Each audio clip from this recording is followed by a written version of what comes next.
De l'enregistrement qui commence, vous pouvez commencer, hein. Tiens, ouais.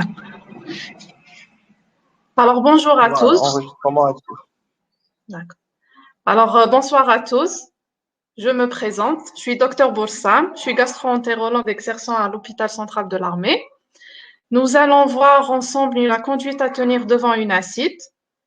C'est un thème que j'ai moi-même choisi parce que c'est une question qui est très fréquente en médecine générale.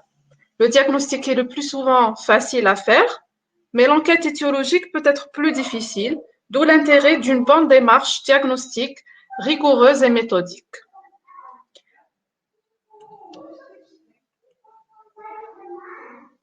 Nous allons suivre le plan suivant. On va commencer par définir ce qui est une acide, comment reconnaître l'acide, comment éliminer ce qui n'est pas une acide, et puis il faudra rattacher l'acide à une cause, et puis on parlera de la prise en charge.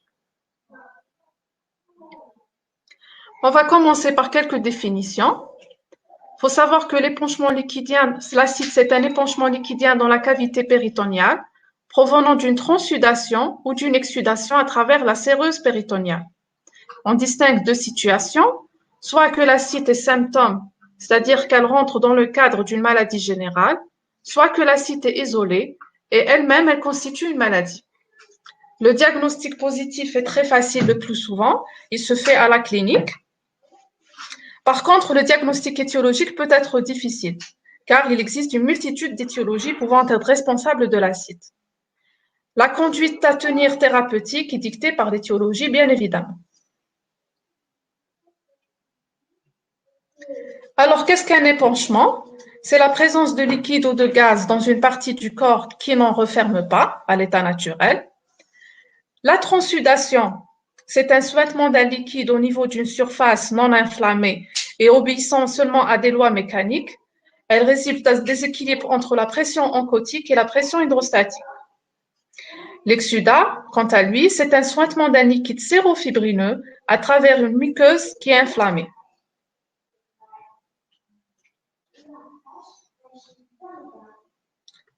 Alors, comme je vous l'ai dit, le diagnostic positif, le plus souvent, il est très facile, notamment en face d'une acide de grande ou de moyenne abondance. Il faudra d'abord préciser le début de cet acide, mais il faudra garder en tête que le début ne préjuge pas de l'étiologie. Il peut être insidieux. En fait, c'est le plus souvent, il est insidieux, sauf s'il y a une thrombose porte sur cirrhose ou thrombose des vaisseaux hépatiques. Dans ces deux cas-là, on peut avoir une acide qui se constitue assez rapidement. Il faut savoir dépister donc le début d'une acide. Il faut garder en tête également qu'elle peut stimuler un syndrome péritonéal avec des douleurs vives au niveau de l'abdomen. Il faudra faire le diagnostic différentiel avec l'occlusion intestinale aiguë et la péritonite par perforation.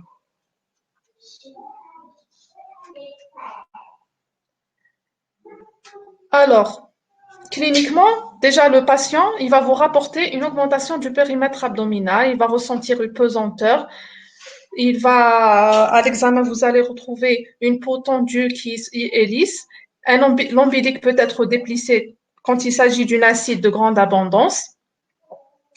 Elle peut extérioriser une hernie ombilicale ou inguinale déjà préexistante.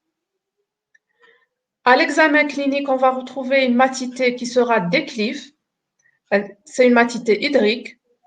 Sa limite supérieure est concave vers le haut et elle est mobile avec les changements de position. On peut retrouver les signes du flot et le signe du glaçon. Le signe du flot témoigne d'une acide qui est libre. Il se recherche sur un patient qui est en décubitus dorsal. En fait, la main droite de l'examinateur sera mise à plat sur le flanc droit du patient.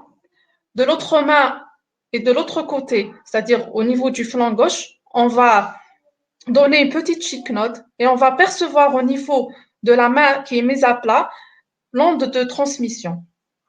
Pour le signe du glaçon, il est plus difficile à mettre en évidence. Il se met en évidence chez des patients qui ont déjà une hypertrophie du foie ou de la rate ou encore un foie ou une rate qui seront ptosés.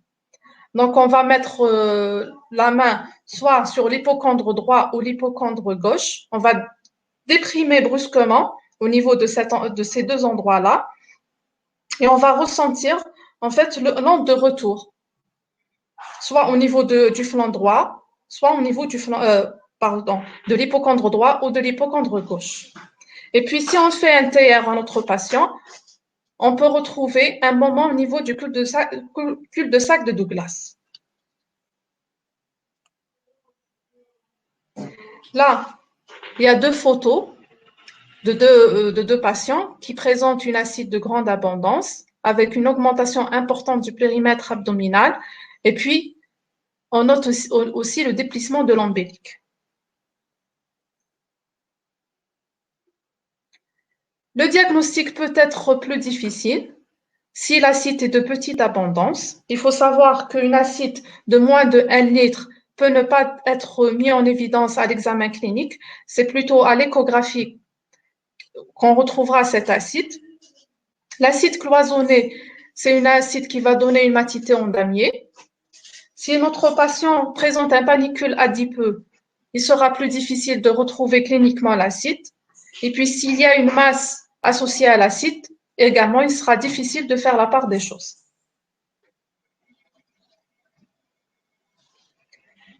Le diagnostic différentiel, on va distinguer deux situations. Soit on doit éliminer ce qui n'est pas un épanchement liquidien à la base, c'est-à-dire il faudra éliminer une grossesse, un globe vésical, un kyste ovarien qui va donner typiquement une convexité vers le haut, un météorisme abdominal tout bêtement, ou l'obésité.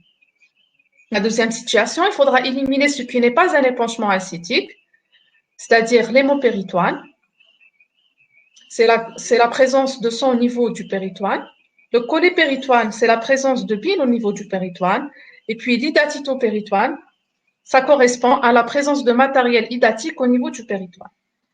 Ces trois entités ne sont pas des épanchements acétiques.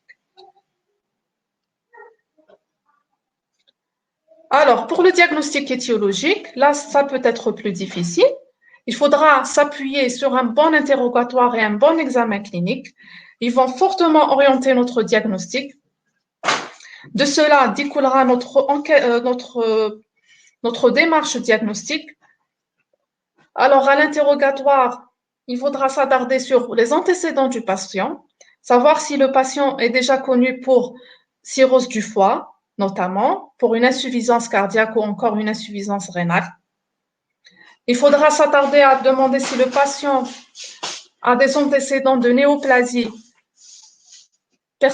sur le plan personnel ou des antécédents familiaux. Il faudra rechercher des arguments en faveur d'un comptage tuberculeux. Et puis, on peut chercher également les signes d'imprégnation de tuberculose. À l'examen clinique, c'est-à-dire l'examen physique, on va rechercher des signes en faveur d'une hépatopathie chronique, en fait les signes d'insuffisance hépatocellulaire ou d'hypertension portale. Il faudra rechercher également des signes en faveur d'insuffisance cardiaque droite, encore des signes de maladie tumorale,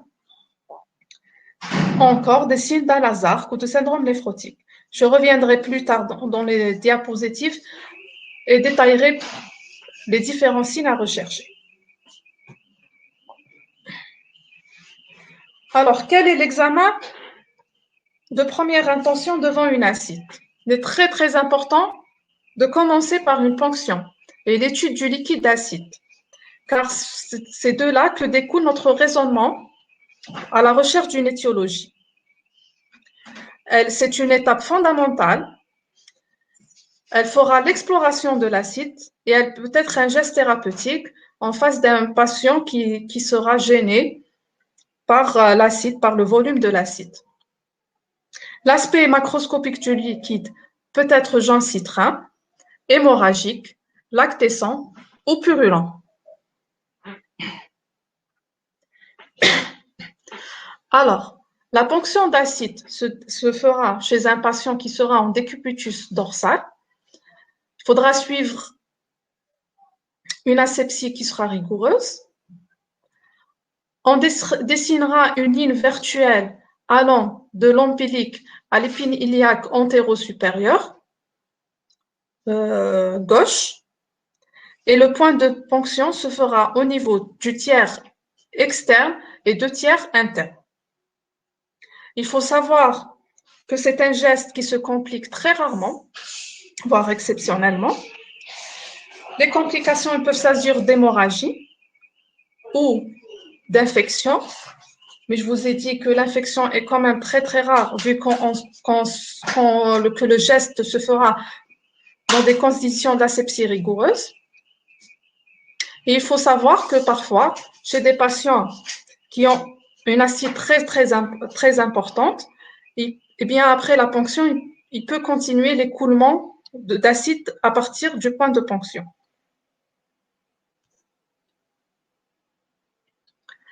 Alors, une fois la ponction réalisée, on fera certains examens à partir, enfin, on fera certaines études à partir de ce liquide.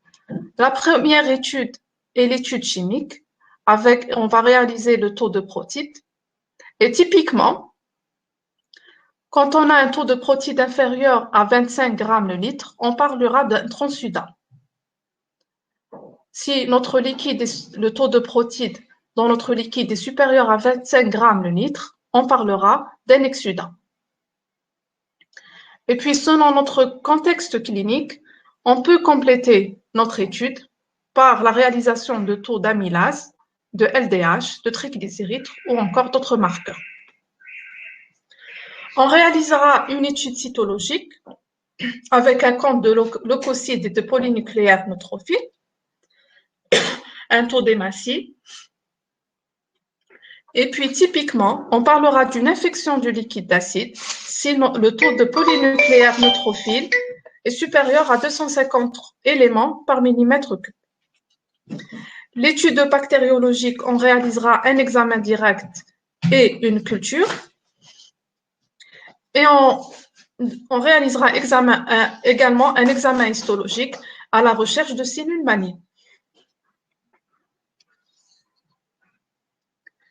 On complétera notre exploration par une panoplie, on peut compléter par une panoplie d'examens, mais il faut savoir qu'on ne va pas faire tous les examens de façon systématique.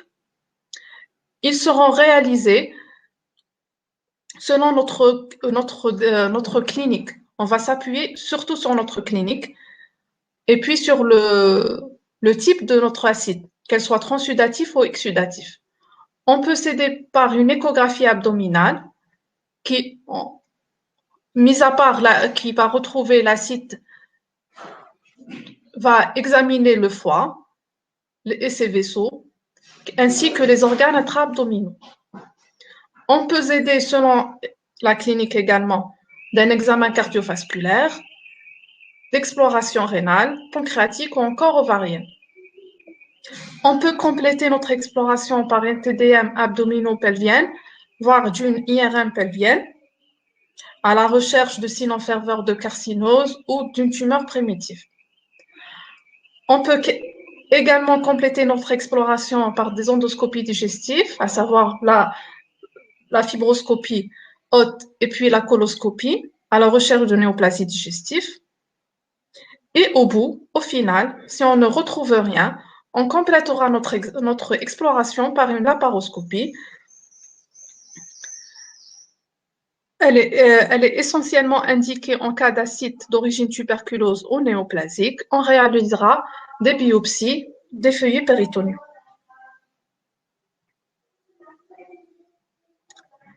Alors, pour les étiologies, on a deux situations. Soit la cause évidente, cardiaque, rénale ou hépatique. En général, les patients sont déjà suivis pour l'une de ces pathologies.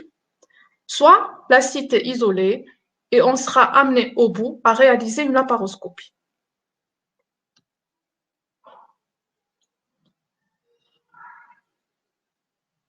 Alors, on peut classer les acides selon la cause en acide dû à une maladie du péritoine ou à une acide indépendante d'une maladie péritoniale.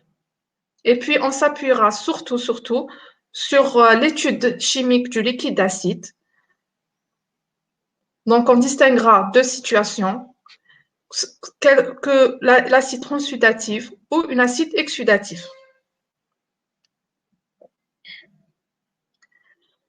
Alors, il faut savoir que l'acide transudatif, elle trouve son origine devant un déséquilibre entre la pression oncotique et la pression hydrostatique. En fait, il y a une hyperhydratation extracellulaire. Donc, une augmentation de la pression hydrostatique, elle se verra essentiellement devant l'insuffisance cardiaque et puis la cirrhose. Comme je viens de vous l'expliquer, il y a une hyperhydratation extracellulaire.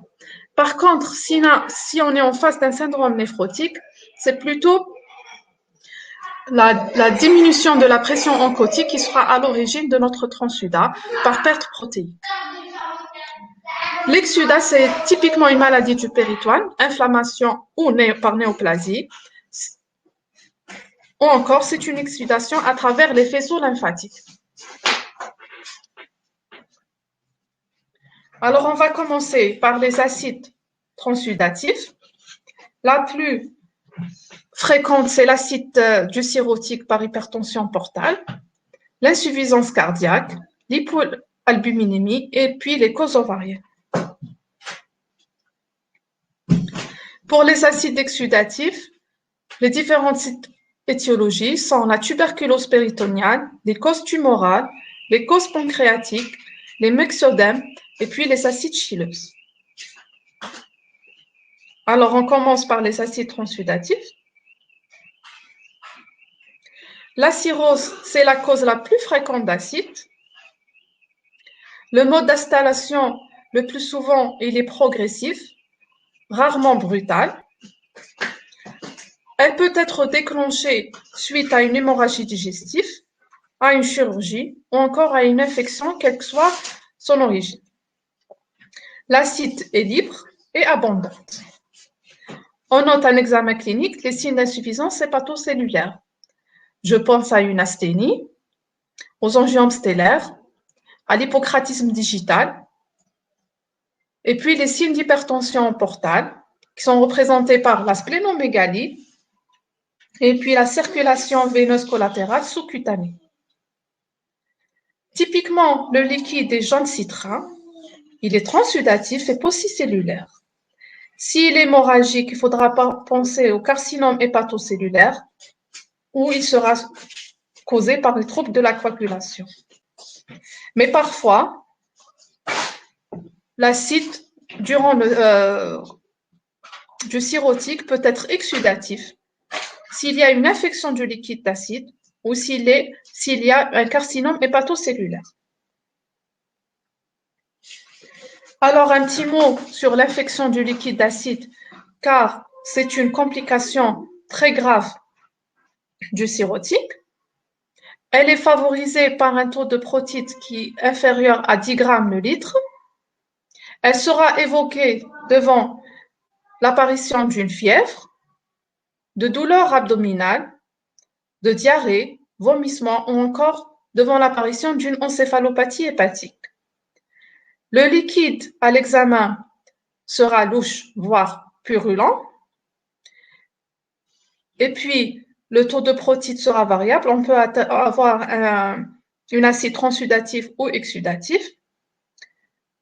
Et le diagnostic se posera devant un taux de polynucléaire neutrophile supérieur à 250. C'est-à-dire, si on a ce taux, ça veut dire, au-dessus de ce taux, pardon, c'est-à-dire qu'on a une infection du liquide d'acide. On réalisera un examen direct et une aciculture au niveau de la bactériologie. Le traitement s'appuiera sur les antibiotiques, à savoir des fluoroquinolones, ou l'acide clavulinique, ou l'amoxicilline, et puis on adaptera en fonction de l'antibiogramme. Il faut savoir qu'on peut prévenir l'infection du liquide acide par l'administration de norfloxacin. Si on est devant un patient qui a un taux de protite au niveau de son acide inférieur à 10 grammes le litre, ou si on est devant un patient qui a une tendance à faire des infections du liquide acide.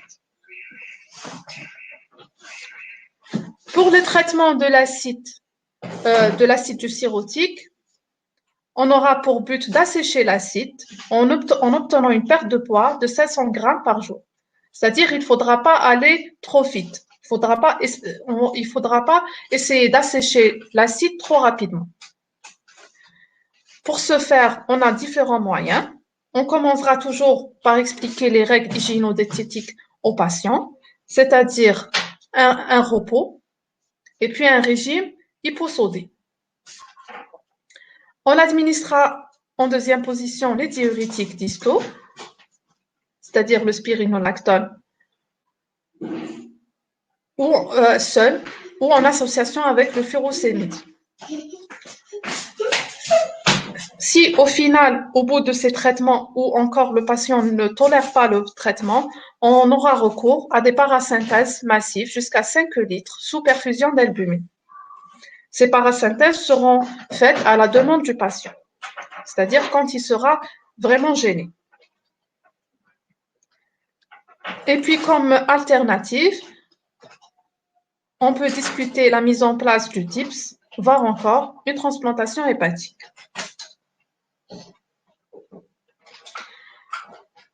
Alors, c'est un petit schéma pour résumer les différentes étapes du traitement, à commencer par les règles hygiéno-diététiques, par l'aldactone, c'est-à-dire le spironolactone. Si ça ne marche pas, on va adjoindre le furosémide et on va augmenter en dose. Si ça ne marche pas, on réalisera des ponctions évacuatrices à la demande. Si toujours ça ne marche pas, on réalisera un TIPS.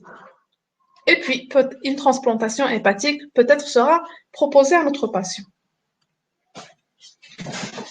Le syndrome de Budd-Chiari, c'est un obstacle à l'écoulement du sang sus-hépatique, généralement par thrombose des veines sus-hépatiques.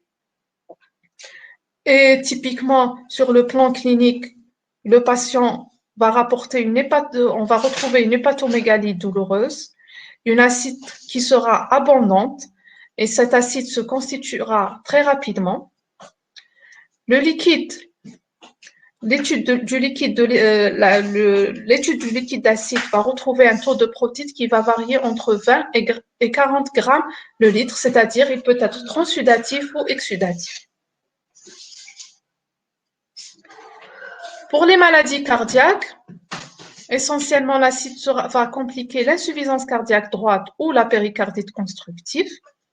Sur le plan clinique, on peut retrouver des hépatalgies d'effort, une turgescence des jugulaires, un reflux hépatojugulaire, une hépatomégalie douloureuse. Le liquide sera paucicellulaire et le taux de protide variera entre 20 et 40 grammes le litre. On peut s'aider par un télothorax, un ECG, une échocardiographie pour faire le diagnostic. Mais sachez que le plus souvent, le patient est déjà suivi pour sa pathologie cardiaque. Donc, pas de surprise. La Lazark, elle complique les hypoalbuminémies sévères en général. Donc, c'est un épanchement du liquide, c'est un épanchement au niveau de toutes les séreuses, toutes les séreuses du corps. Donc, en général, c'est l'association d'une acide, d'un épanchement pleural, et puis on aura des œdèmes des membres inférieurs, même des œdèmes au niveau de la main, au niveau du cou. Et elle peut compliquer les états de malnutrition sévère, les entéropathies exsudatives, voire un syndrome néphrotique. Le liquide, dans ce cas de figure, sera jaune citrin et il sera transsudatif. On notera une hypoalbuminémie avec un taux de protéinurie supérieur à 3 grammes par 24 heures. Pour les causes ovariennes, je citerai le syndrome de Desmours-Mex.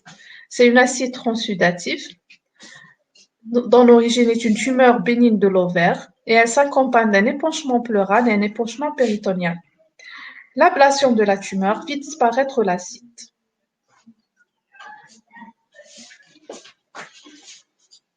Maintenant, on passe aux étiologies des acides exsudatifs.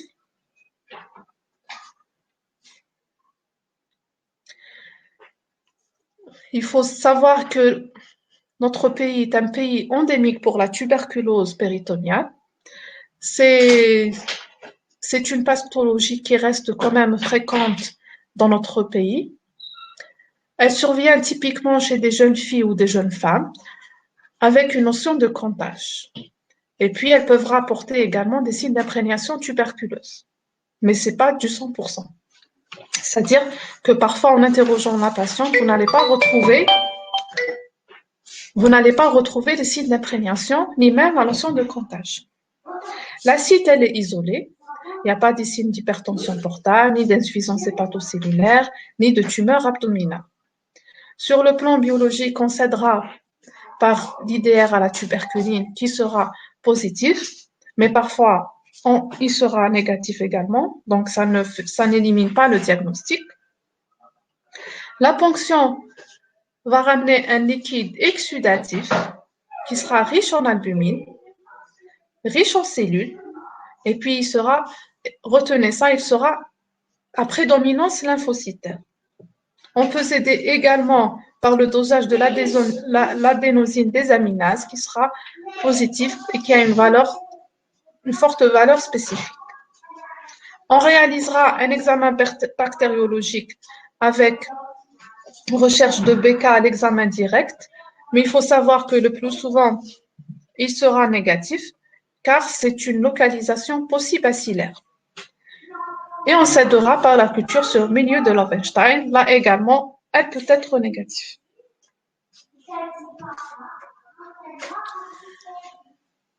Alors là, c'est une image de laparoscopie réalisée chez une patiente présentant une tuberculose péritoniale. On note l'adhésion entre les deux feuillets. Et puis, si vous arrivez à voir, il y a des petits nodules blanchâtres.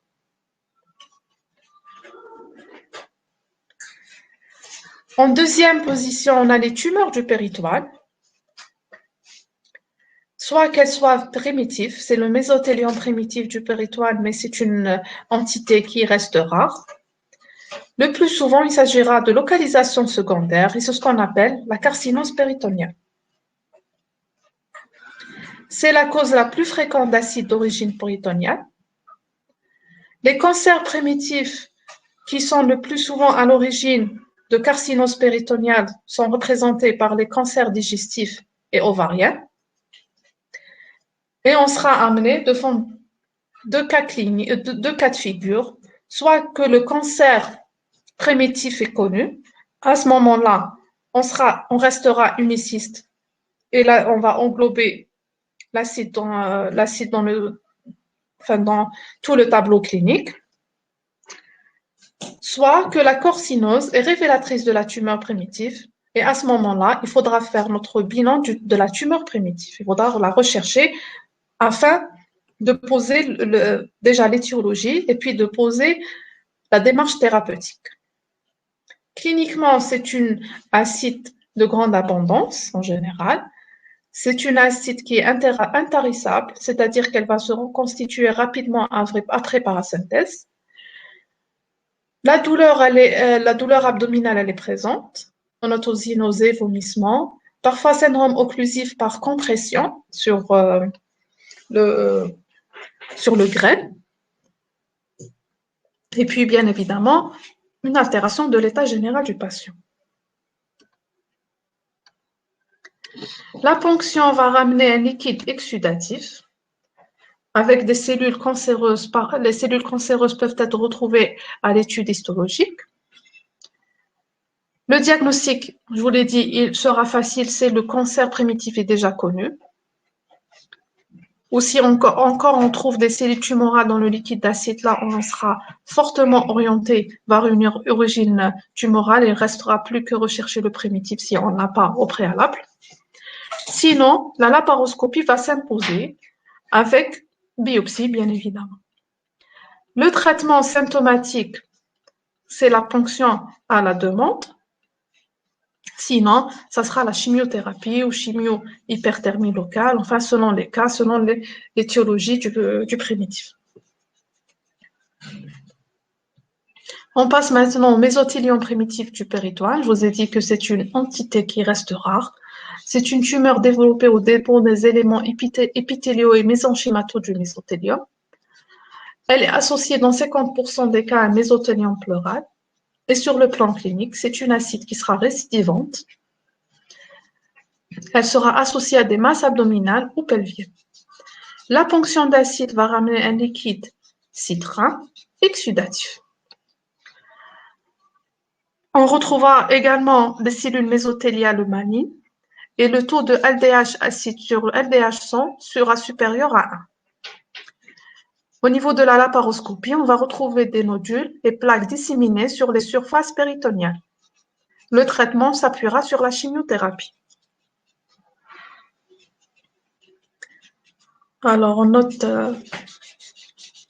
les nodules sur cette image. L'acide d'origine pancréatique, maintenant, on passe. Elles surviennent généralement dans les pancréatites chroniques et elle est en rapport avec la rupture d'un focus du pancréas ou d'un canal excréteur. Elle sera évoquée devant les douleurs pancréatiques typiques, devant la présence de diarrhée avec amaigrissement, encore devant un diabète et une stéatorée. Le liquide sera exsudatif et il sera riche en amylase. On s'appuiera pour faire le diagnostic sur l'écho-endoscopie et la TDA.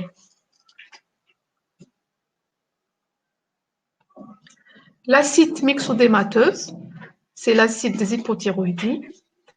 On note une augmentation de la perméabilité capillaire avec fuite de liquide riche en protéines. On note également parfois une polysérite, c'est-à-dire plusieurs séreuses il y aura des épanchements dans plusieurs séreuses. Et le traitement, c'est le traitement de l'hypothyroïdie.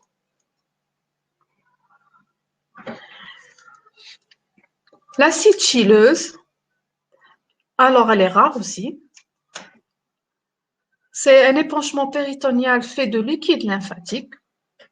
Le mécanisme de cet acide, c'est une exsudation à partir des vaisseaux lymphatiques entéro-mésentériques dilatés par une obstruction, à savoir par un lymphome, un cancer ovarien ou encore une tuberculose, ou une hyperpression par la cirrhose, ou encore une fistule après traumatisme des voies lymphatiques. Il faut savoir que la lymphe, elle est riche en kilomicrons, c'est-à-dire elle est riche en triglycérides. Sur le plan clinique, on notera d'œdème des membres inférieurs, un lymphodème, et puis l'étude de notre liquide sera lactescent, typiquement couleur comme si c'était du lait. Il sera riche en lipides et riche en lymphocytes. Le traitement, en fait, il va se baser sur la diminution de la production de lèvres en diminuant l'apport des triglycérides HL-.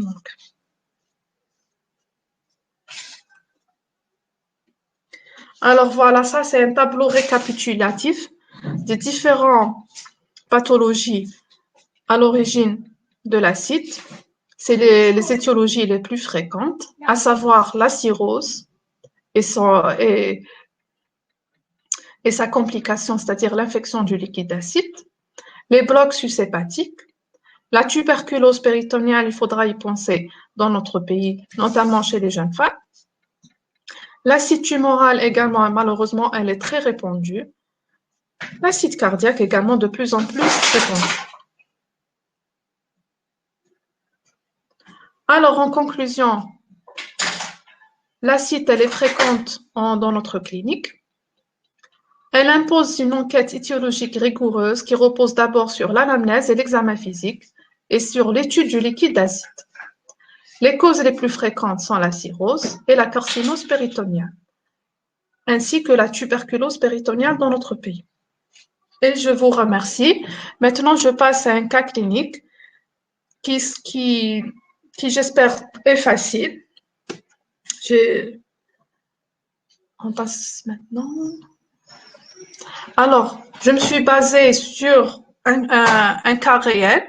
C'est une patiente, en fait, qui est sortie aujourd'hui de notre service. Et je vous la présente. Ça sera des QCM très simples. Alors, c'est une patiente, donc femme, âgée de 75 ans. Il n'y a pas d'antécédent, elle n'a pas d'antécédent particulier. Elle présente depuis 5 mois une augmentation progressive du périmètre abdominal avec douleur abdominale non spécifique. Il n'y a pas de notion de comptage tuberculeux, mais elle rapporte des sueurs nocturnes. Que faites-vous? A. Un bilan biologique. B. Une échographie abdominale. C. Un examen physique. D. Un bilan biologique. En fait, que faites-vous en première intention? Quelle est la première chose à faire? Je vous laisse le temps de réfléchir. Exactement, il faudra toujours commencer par un examen physique.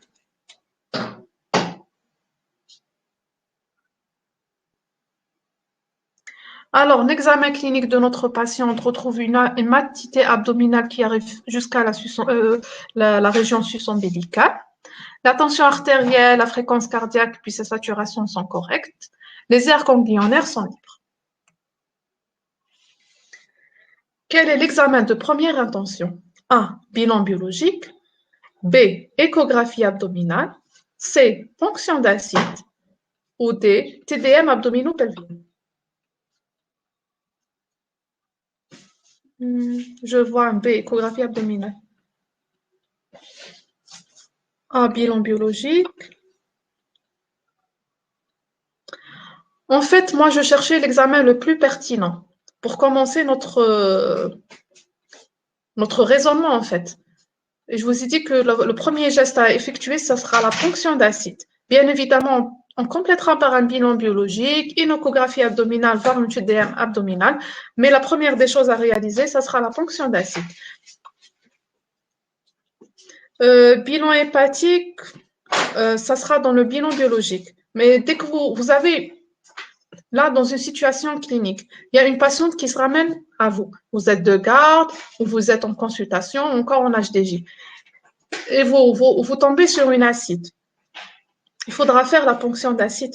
Ça vous fera gagner beaucoup de temps. Bien évidemment, le même jour, on fera le bilan biologique. Mais déjà, si on a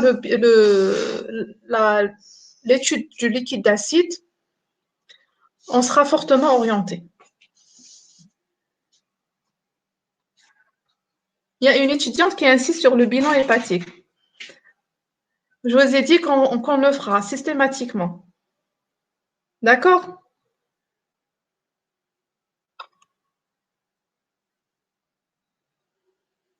Même si elle est de petite abondance. Oui, bien sûr. Bien sûr, non, si elle est de petite abondance, non, on ne fait pas la ponction si elle est de petite abondance. Mais en général, la petite abondance, parfois on ne la retrouve même pas. Ça sera à l'échographie abdominale qu'on va retrouver l'acide. C'est même pas nous qui vont objectiver cet acide. Alors, la ponction d'acide va ramener donc un liquide qui est riche en protéines, 69 grammes le litre. Il est riche en cellules, plus de 1000 éléments par millimètre cube, et on a 70% de lymphocytes. L'examen direct bactériologique était négatif et la culture est en cours. L'examen histologique, il n'y a pas de cellules malignes.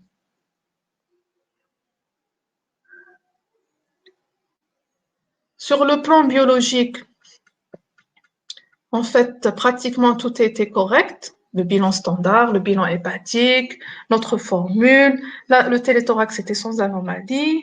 L'échographie abdominopelvienne retrouve une acide de moyenne abondance. D'accord? Quel est votre bilan étiologique? Chez une patiente, je vous rappelle, qui a 75 ans. Ce n'est pas une toute jeune.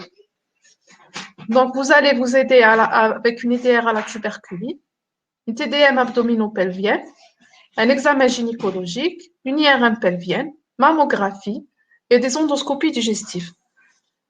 C'est un QCM à choix multiple. Vous pouvez choisir plusieurs réponses.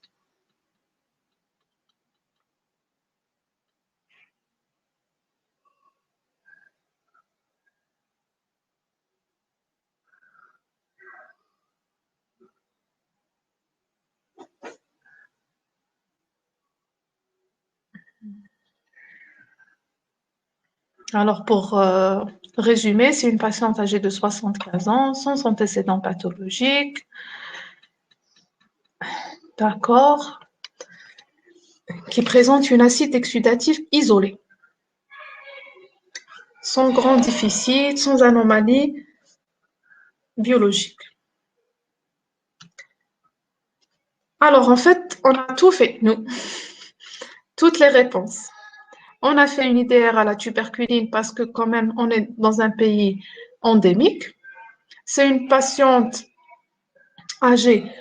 L'échographie n'a pas rapporté beaucoup d'informations, donc on s'est aidé par une TDM abdominopelvienne.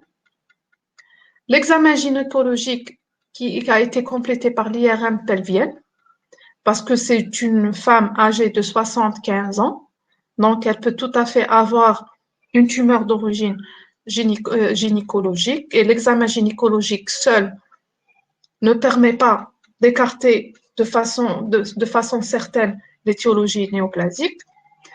La mammographie également à l'origine, à la recherche d'une néoplasie gynécologique.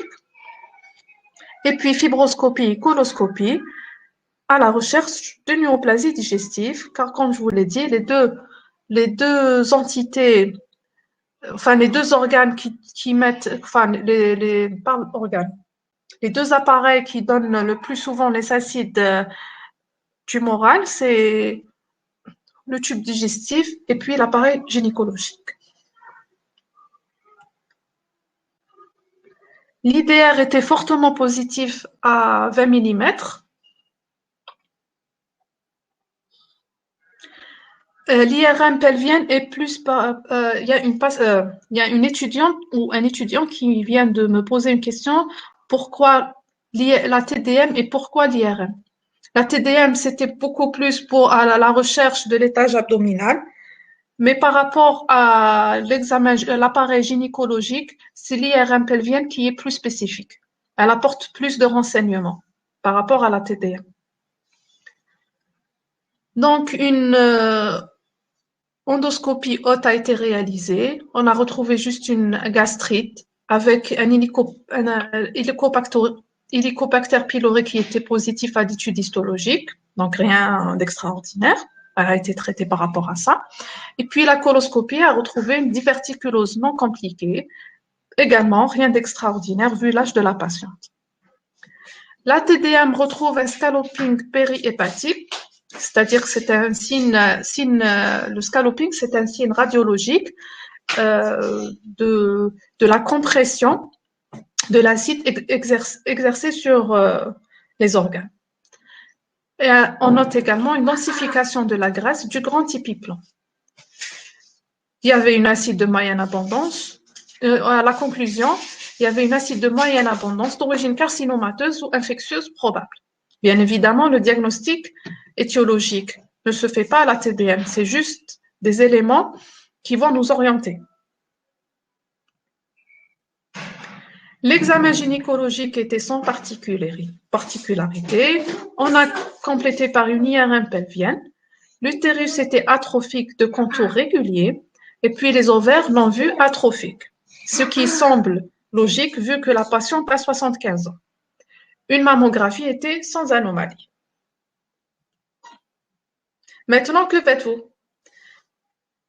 Vous instaurez un traitement antituberculeux sur des éléments de présomption, parce que vous avez déjà une IDR à 20 mm, donc une IDR à 20 mm avec des sueurs nocturnes, une acide exudative. Vous complétez par une laparoscopie, une IRM cérébrale, scintigraphie osseuse, pourquoi pas? C'est vous les mettre à bord, qu'est-ce que vous choisissez?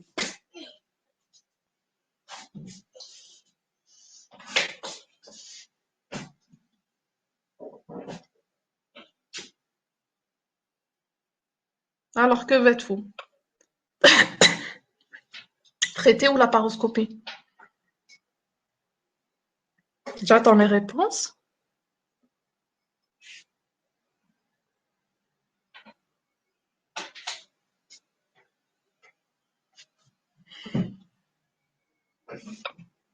Très bien. Laparoscopie. On a réalisé une laparoscopie chez notre patiente. L'IDR à la tuberculine ne fait pas le diagnostic positif. C'est juste un élément en faveur. Mais pour traiter une patiente, quel que soit le traitement, il faut avoir un diagnostic étiologique certain, donc par étude histologique. Donc, l'aspect lors de la laparoscopie, on a retrouvé des feuillets péritoniaux congestifs, sièges de granulation blanchâtre disséminés. C'est un aspect de grain de couscous. L'aspect du foie était congestif. Et puis, les biopsies péritoniales ont été réalisées et acheminées en microbiologie et anatomopathologie. Voilà. Alors, juste une remarque. L'aspect en grain de couscous est un aspect assez typique de la tuberculose péritoniale.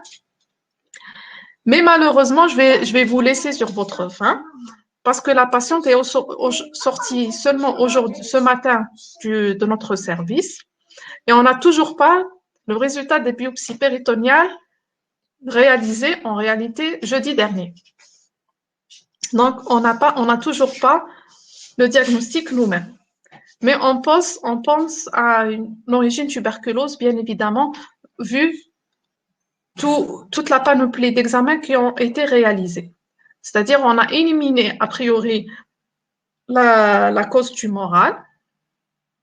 Et puis, à la laparoscopie, il y avait un aspect assez typique de la tuberculose. Mais le traitement ne sera pas entamé maintenant, il sera entamé après étude histologique, donc qu'on espère donc, qui sera en faveur. Voilà. Et je vous remercie. Est-ce que vous avez des questions? J'attends un peu pour les questions.